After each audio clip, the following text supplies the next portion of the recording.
Welcome to Super Agents Live. This is the one place where you can come and hear the most successful people in real estate. You'll hear how these super agents built their businesses, how they stay productive, and how they stay motivated. Who am I? My name's Toby Salgado, and I made my first $1 million in real estate. And I'm your host for the next 30 minutes while we talk to yet another amazing real estate entrepreneur. Stay tuned. Let's go!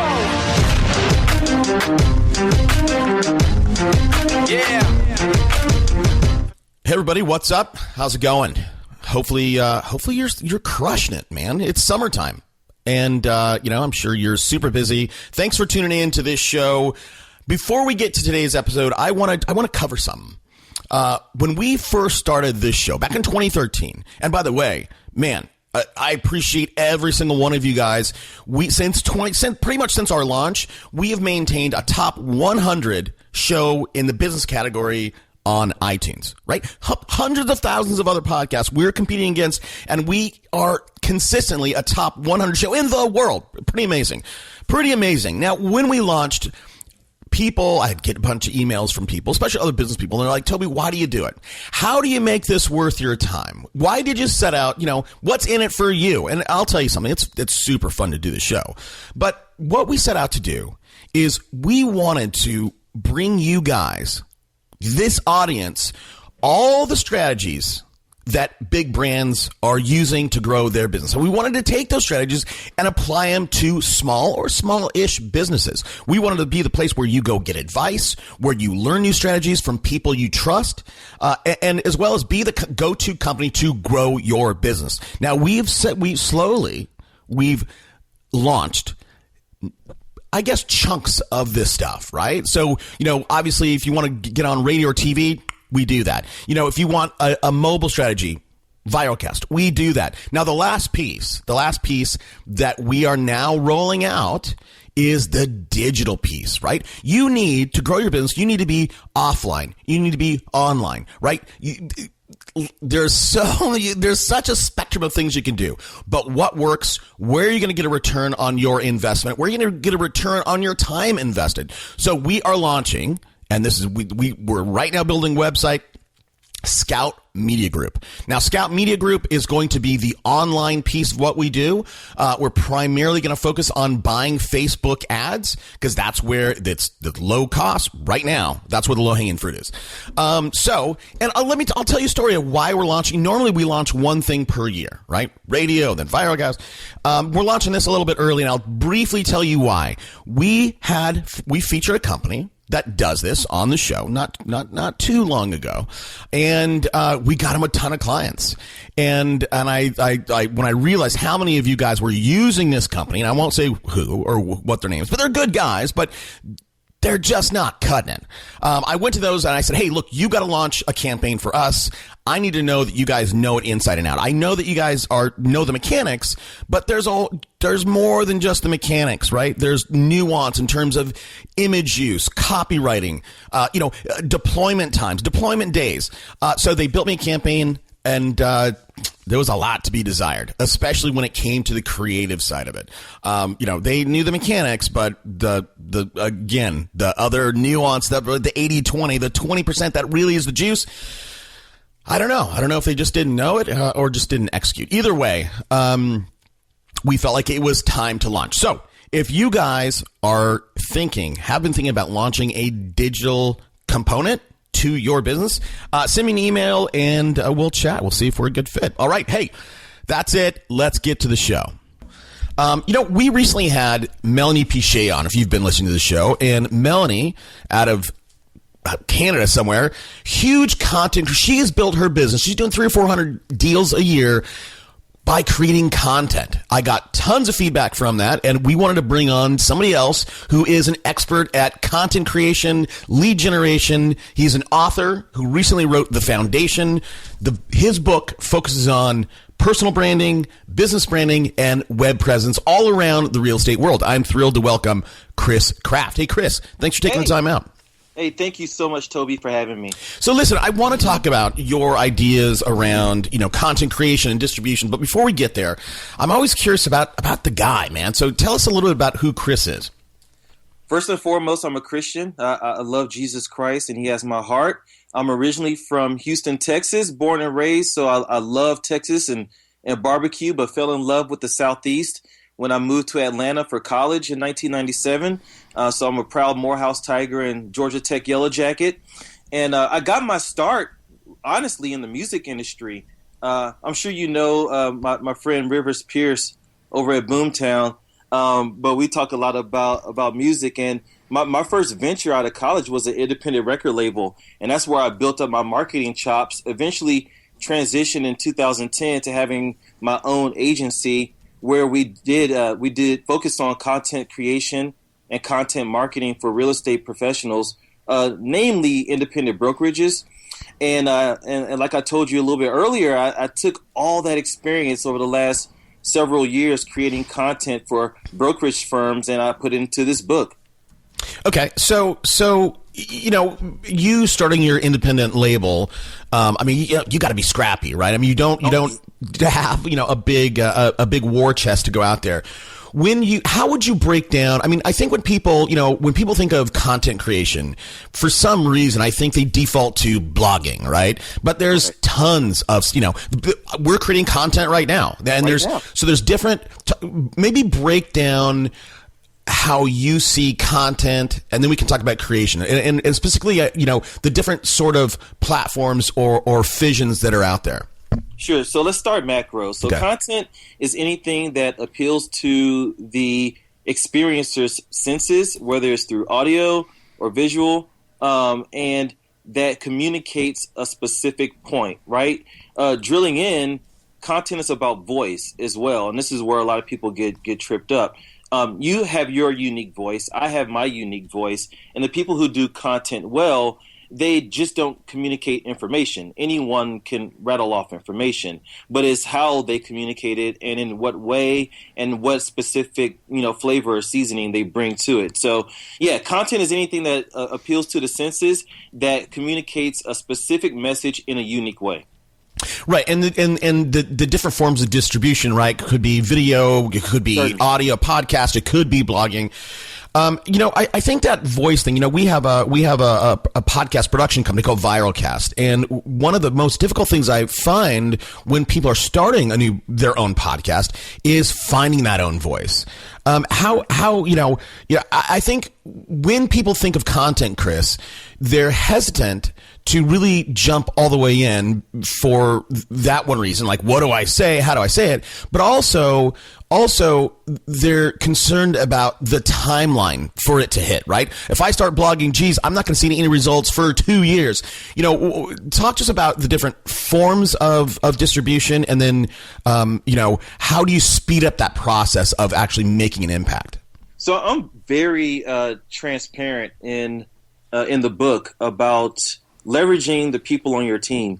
So I work with agent teams as well, and there's bound to be one person there who's comfortable writing in a tone that's not contrived, right? That's more open, that represents the culture of the agent team. So don't put it all on one person. So find that person that's in the team and make it a team effort. I'm also a big fan of building up a stockpile of content before you start distributing them out. Yeah. I know people get really excited. You spend, a couple hours knocking out 300 to 500 words, and you're chomping at the bit to get that one piece of content out. You get it out. It doesn't perform like the way you want it to perform, and then you throw your hands up and you give up. Instead, I would suggest you take 2 to 3 months, build up, do one piece a week, so build up 12 to 16 pieces of content and drip them out over time. But with each piece of content, you utilize all the distribution methods at your disposal to get them out there and repurpose the content. So you don't just throw that one blog post out there and have it sit out there like a product on the shelf and expect people to come. No, you take the image from that piece of content, the blog, you put it on Instagram. You take the image and put it on Pinterest. You take that same piece of content, you put inside your email list, and you use it over and over again. You use Meet Edgar a really cool platform tool that I like to use, or IFTTT to drip that same piece of content out through automated means. So it's really, it takes strategy, and I think that's what a lot of people forget to do. They go into it very tactically, get it out, and get frustrated when they don't see the results instantly. Yeah, for sure. Well, and look, and I don't want to lose anybody here, but I think when it comes to content creation, right? And I can talk specifically to a podcast, right? You can tell a story, right? You can, and that's what I try to do. I think that's one of the reasons why I asked my guests in the beginning, like, who are you, right? I want to dig into. I want to start you to tell your own story. So you can be a storyteller, or you can be a straight teacher, right? And I think lecturing, whether that's on a blog or a video or audio, is boring. But I think you have to make that decision. And I think and again, this is about you, Chris, but there's so much here that I have to say. But I think one of the things you have to get alignment with, and I'd love for you to chat about this, is number one, you have to know who you're speaking to. And then craft your message for that audience. And as well, right, you know who your audience, your ideal client is. You craft your message for that person, and then find them, meet them out in the world where they are. And maybe Pinterest is not where my clients are. Certainly, and I totally agree. So part of the book, I talk about a personal brand and business brand standards, right? The things that you hold true to whenever you're creating content and you're creating any type of visual assets. And part of that is who you serve, right? Who you serve talks a lot about who you are. And yes, who you serve also determines where you distribute your content to find said people. I give one good example. I work with an agent in Columbus, Georgia, named Kim Mixon. And Kim is a former professional bodybuilder, and she's an avid runner. And she serves, and it's not a coincidence, she serves the athletic community in her city, in her town, and the general region. And it speaks true to her brand because it's a natural connection. And I think if everyone would do that and just slow down and think about who you feel comfortable serving, then it will create those natural connections that differentiate you from the other people in your region.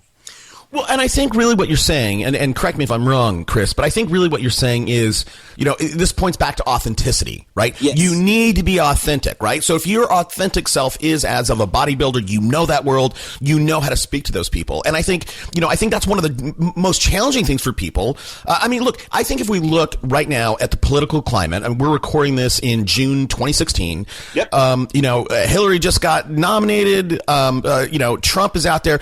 I think people love Trump.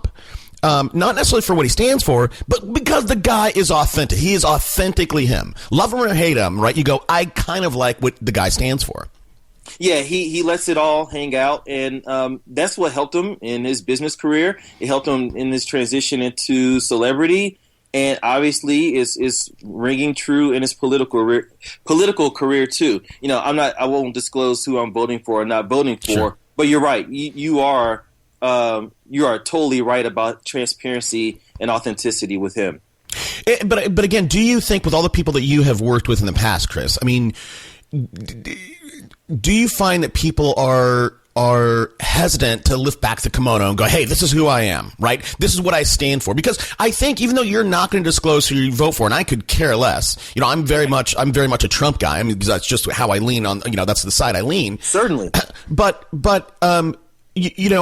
I think some people are afraid of offending people. A guy like Trump's not, and I think when you get afraid of offending people, you're going to have a very difficult time connecting with your audience because you're not being authentic. You're not being you. Certainly. And I'll start with myself before I talk about some of the people I work with. As you can see, I led with my faith. And a lot of people are really afraid to lead with that. But that's first and foremost, followed by wife, kids, and then, career, passion, calling, right? And the people who I work with where it never just worked out were the people who just want to be so vanilla and right at the middle and be afraid to offend anyone and take a bold stance. And their content never stood out. Yeah. And it never, rang a chord with anyone because they tried to appeal to everyone. But the one guy that I work with at my good friend Reynolds Bickerstaff, This guy, big Auburn, football fan, totally trashes at Alabama all the time. He's totally open about that. He puts that in his videos. He does skits. He does impersonations, and he just lets his whole personality just out there for everyone to see. And people really like that. Even people who are Alabama fans, like, I got to respect this guy. And he's a broker, by the way. And people work with him, and they love him for that. So I totally agree. You can't be afraid of offending people, because if you do that, you're not going to connect with any group of people at all. Right. No, I agree. So, but again, going back to my original question, Chris, do you see that to be one of the challenges for people actually to find their voice? Is that fear of really being who they are and telling the world? Yes, certainly. But I have two words that help them. It is a big issue. It's a big stumbling block for them. But the two words are nature and nurture. So think about where you were born, who your parents are, and all those experiences between. Honestly, you don't start remembering things permanently until you're around, getting close to 3 years old. But think about all those experiences from 3 years old, all the way through high school. If you're, privileged enough to go to college or whatever, all those things help shape you, right? And those are the things that you need to lean on and make note of, as far as who you are authentically as a person and who makes you you. And those are the things that need to go beyond your bio. You need to take those with you when you're networking in person, when you're meeting with a potential client, when you're going out there and engaging at a conference. Have your story right there in hand in your holster so that you can move around with that. And that could be just as much as part of your elevator statement, elevator pitch, as far as who you are, than who your broker is or how long you've been working in the industry, because everyone has that story, but no one has your story. Yeah. No, I agree. So okay. So be authentic. That's a good tip for people to, again, have in your holster your story. What? So again, okay. So I know my ideal client, and I'm saying that. Do you also say that's one of the first places to start when you think about content creation is determine the audience that you want to connect with? Certainly. I will say 1A and 1B. 1A is honing in on your voice. And you honestly I wouldn't allow not being comfortable with your voice to stop you from creating content, whether that's a blog or a podcast, because honestly, it might take you several months to a couple years to hone in on your voice.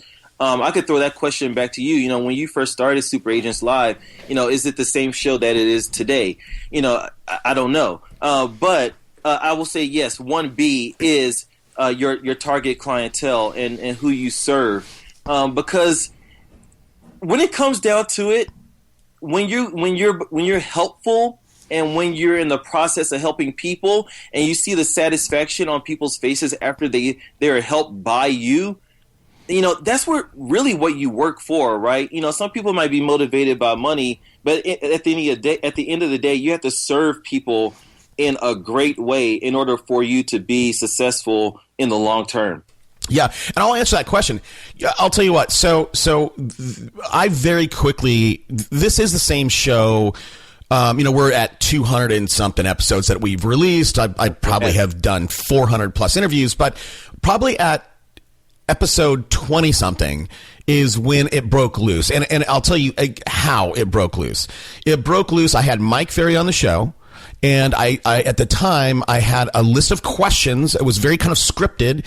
I sent him the list of questions, and somebody on his staff saw it, and he got me on the phone. He said, "Hey, Toby, look, these questions are more designed for a real estate agent. Would you agree?" And like typical Mike Ferry, would you agree? And I said, "Yeah." And so that was the first show that it was completely unscripted. And from that episode on, like this whole, like everything I do is totally unscripted. I never know where it's going to go. So that was where I stumbled upon my voice. But it took somebody to tell me, "Hey, look, we're not going to do it your way," which was interesting. And I think the second thing, where I kind of whitewash the way I do things is, I try to, when you do a podcast, I'm sure it's either you have to market, iTunes makes you market as clean or explicit. And I think for me, the only difference between my real personality and what you see on this is that, if you get me offline, I'll throw some F-bombs around, and I won't do that on the show just because I know that people listen in their cars and they have kids, and I try to be respectful of that. Right. And I mean, I would say you're getting me. Right now, you're getting the true me. Now, if my 8-year-old, my 3-year-old were at home now, thankfully, they're at camp, and they were to run into the room, you will hear their parent me, hey, get out of here, kids, But honestly, the people who are as close to who they are at home, in the dark, in private, out in the public as well, sure, you're going to have to clean things up a little bit. That's understandable. But I think the people who kind of blur the lines between life and work are the ones who are more comfortable in work and who, do well at the same time. All right. Well, so let's talk about platforms, right? So, right. So, or as you call it, the foundation.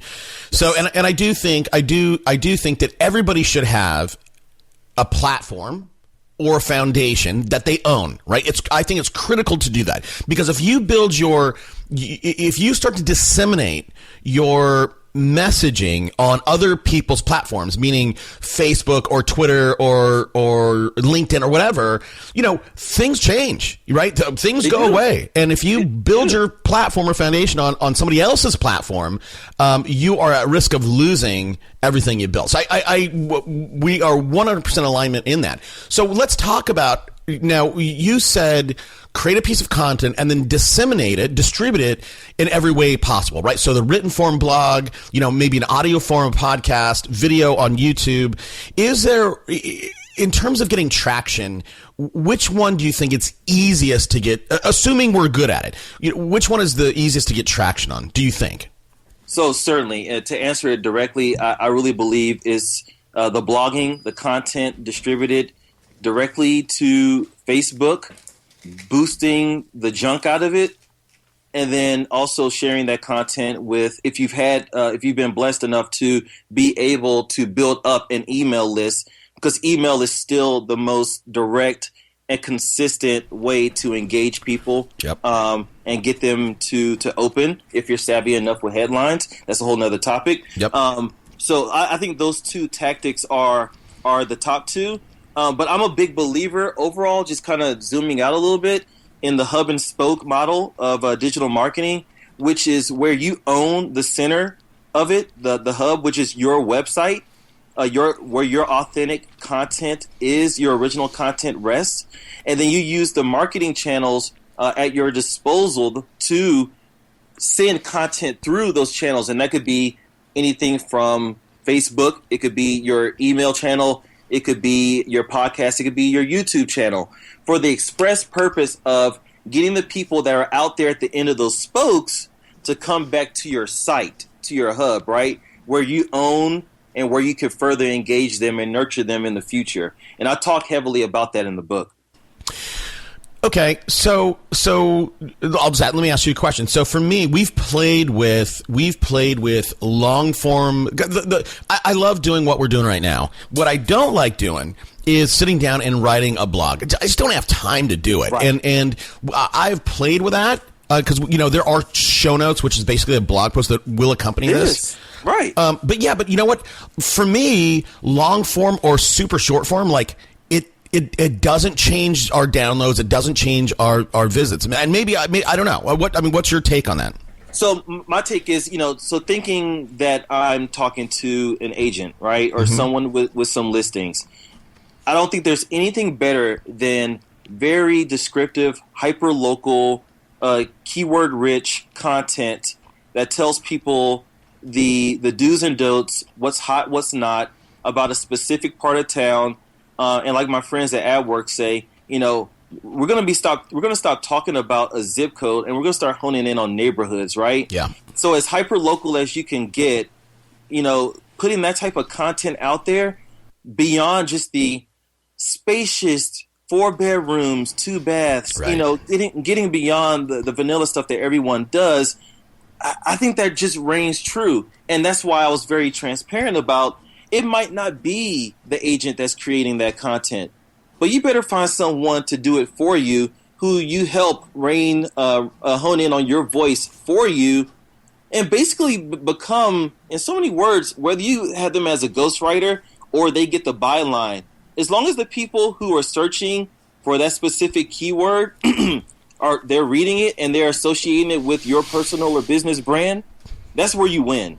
That's where you win. Right. Well, basically, I would agree with that. And that's that kind of content's different kind of content than what I'm putting out. But it is. Yes. And I think what this ties into, this is long tail keywords. So if I'm writing a blog post about, Stone Ridge Estates, which is, a development, and that's super valuable. And I guess this speaks back to, SEO copywriting.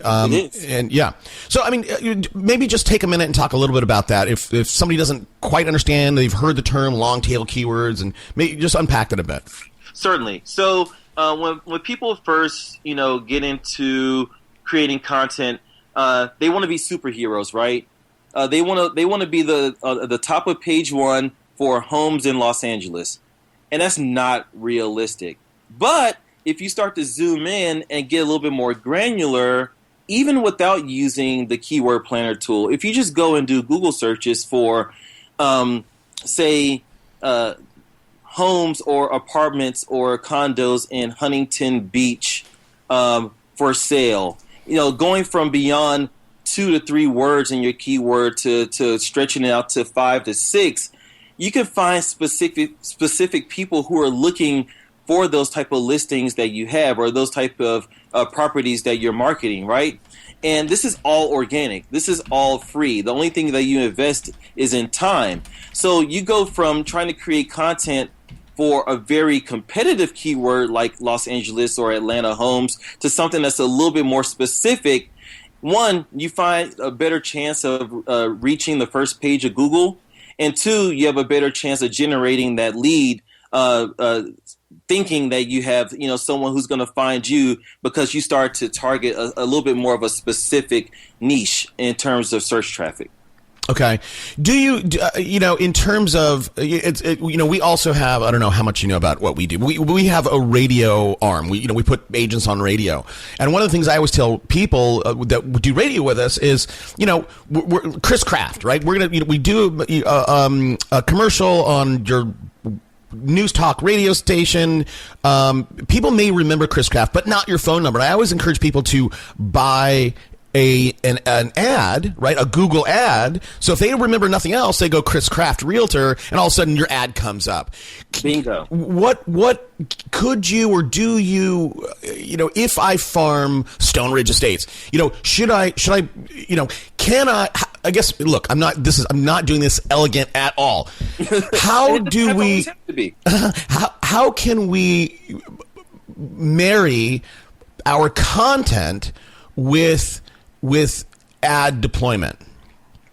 Certainly. So the thing with content and ad deployment, your ad is always going to do what? It's going to send someone to a landing page that's built around conversion, right? So your content does the same thing. So your content brings the person to the table, but this is where calls to action come into play. And we've all seen them. A call to action could be a window takeover to where we've all been on like entrepreneur.com or a big site, and there's a pop-up, albeit annoying or not, it gets someone to make a decision, and that takeover will take someone, either it'll get their information, or it could take someone, direct them toward a landing page. Now, not being elegant, you could do a text call to action, right? So basically, any person who's savvy in creating content, especially long form, you're not going to just have 500 words, no break in the flow, just boom, here, take it and consume it. That person's going to bounce off the page in a second. But if you're savvy enough to break up the text, use some headlines, some subheads. Some of your subheads could be a call to action or a link to send someone to that landing page that's also the end destination for your radio ad or the end destination for your paid social ad, right? So you're using your content in the same way as you use your radio ad. It's a way to catch people, but then direct them to the landing page where you want to send them through a CTA. Got it. Okay, good. That's good. And by the way, those pop-ups, right, or light boxes as they're called, Right. They work, man. They work. They sure do. Yeah, I know everybody hates them, but I mean, even if you go, we used to not have a light box at all. Then I realized that how well they were effective. Then I used a small one. And now, if you are a new person and you go to our site, superagentslive.com, the first thing you'll see is like the whole page. The whole, and you can close it out at the top. Sure. But most people don't. Most people just give me their email address and. I mean, I want to talk about list building with you in a second, but for me, I will get commonly between every day 30 to 100 new people on my list every single day because of that light box. Awesome. That is awesome. And, I don't know your specific conversion rate, but your standard vanilla conversion rate is somewhere between 1.5% to 2%. So that means every, 100 people that come to your site, 2% are going to convert. So if you can do anything to game the system to where you can have a page takeover or the like page, like box rather, if you could turn that 2% into 5%, yeah, that's over 100% difference. So anything you could do to increase the amount of leads you could do, I say do it. Absolutely. And for everybody out there, if you are kind of want to delve into this or look at this, there's a great site called SumoMe.com, and that's all they do. I mean, this is they're experts at this one light box thing. And do you think so? It's one thing for me to have a light box. It's another thing for you because we are both media companies.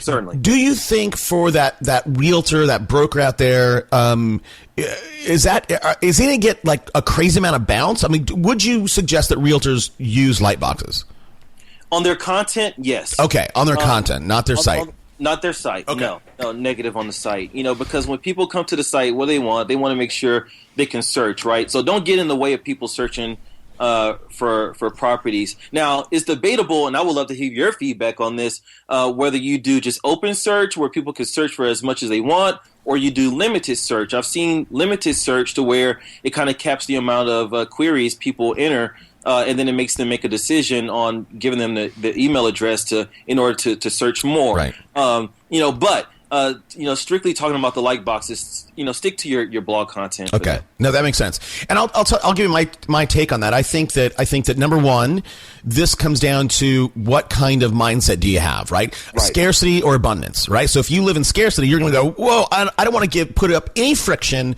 for these people to potentially bounce from my site. If you have an abundance mindset, yeah, throw up, limit their search. And I think that it comes down to that question of friction. So I'm a consumer. I'm on Chris Craft's site.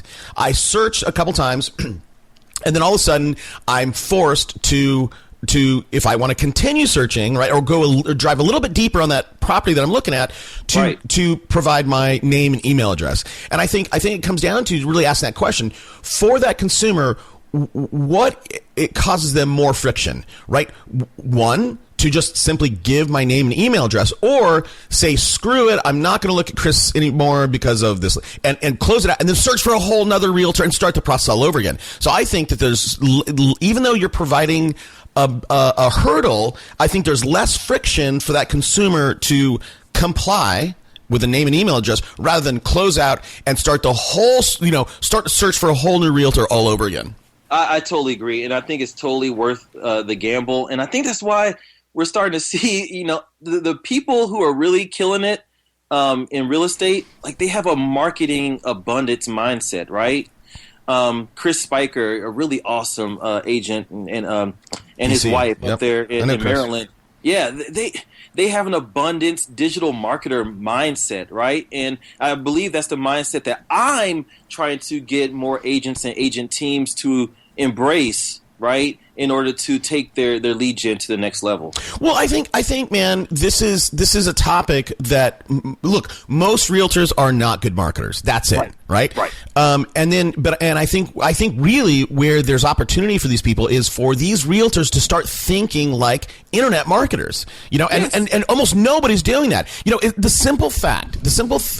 simple easy thing of, number one, focusing on building your list and doing it by providing a free, digital asset, right? A free ebook.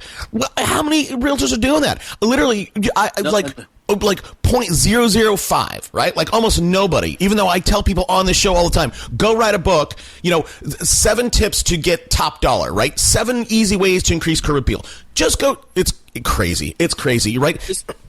And sorry to interrupt. No. Even your blog content that you've already put out there, you could turn that into a PDF and turn it into a gated download. Right. I've done it. It works. It's ethical. It's your content. You could do whatever you want with it. Absolutely. 100%, man. So listen, if you guys are listening to this, go write a book and put it out there, because listen, this is another thing I say all the time, Chris, and you got me riled up now, but all traffic is either earned or paid, right? You either earn that traffic or you just paid for that traffic. And I think it's wasteful or God, there's so many words, right? In order you paid or earned that traffic, for you not to try to move it along, and create a connection by getting their email address, I think it's just irresponsible.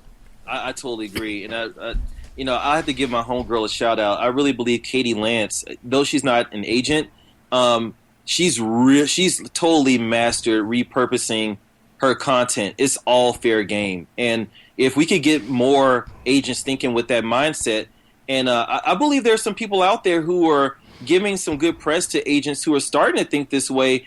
Hopefully it'll catch fire and it'll create a marketplace that's a lot more savvy. Yep. And a lot more dynamic.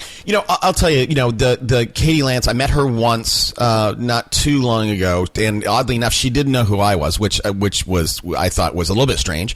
But I just got to say, again, I don't know. I know of her, and I know what she's doing, but I bristle, man. And I don't know what you think about this.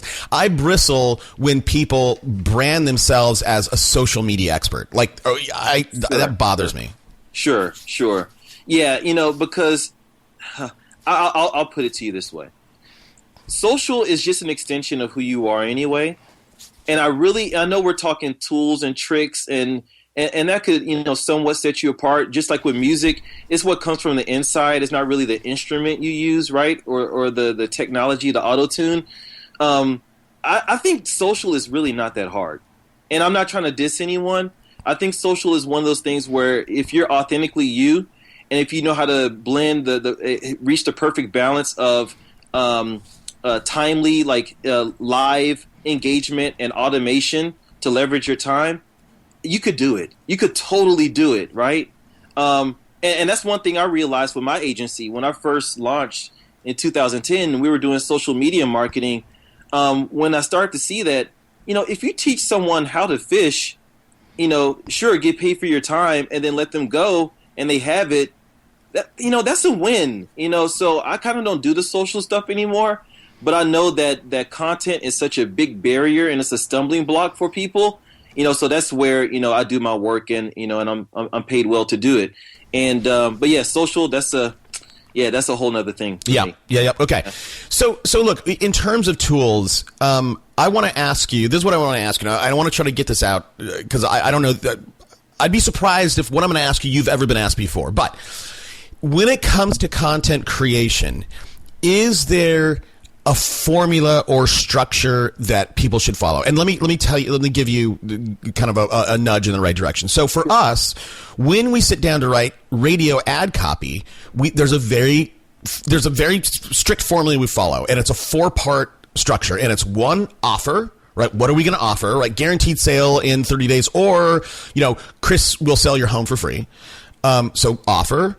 How? We tell them how we can do it, right? Chris has developed an exclusive marketing system, blah, blah, blah. Social proof. Just last week, using Chris's system, he sold the house for $20,000 more than the comp said it was worth. And then call to action. So offer, how, social proof, call to action. When it comes to content, is there any kind of formula or structure that you follow or encourage people to follow? Yes, and I don't know if you had a chance to see it, but I have an electrical engineering degree, so I kind of approach writing copy as a problem solver, kind of like an engineer, and it's very deliberate. So it's focus keyword. So think about your keyword first. Secondary keyword, the keyword that you might not want to rank for, but you want to have it enough density in the copy so that people might be able to find it. The big why of the piece of content that you're creating, and then the offer, the CTA that you're trying to drive someone to. Because Chris Smith, told me this from Curator the other day, that if your content or your website as a whole is not trying to sell someone or push someone toward a decision, what are you doing it for? So those are the 4 things that I keep in mind: focus keyword, secondary keyword, big why, and the offer. And if you tackle those 4 things in your content, whether you do short form or long form, long form, it works. You'll win. You'll do well. But you can't just do it once. You have to do it consistently over time. So that's why, even before that, I like to plan out 90 days of content, just in a simple Excel document. Have an editorial calendar that has those 4 things in it with turn-in date and publishing date, and then you're off and rolling. Okay. Yeah, and Chris's stuff, I mean, he's always selling, man. And for me, Chris is a nice guy. He's been on the show, and we've traded emails and all that stuff. So I'm not saying anything bad about Chris at all, but when I'm on somebody's email list and they're selling me all the time, like, it gets tiresome. So but I just want to confirm. So you do believe that, that all your content should have the purpose of making an offer rather than educating.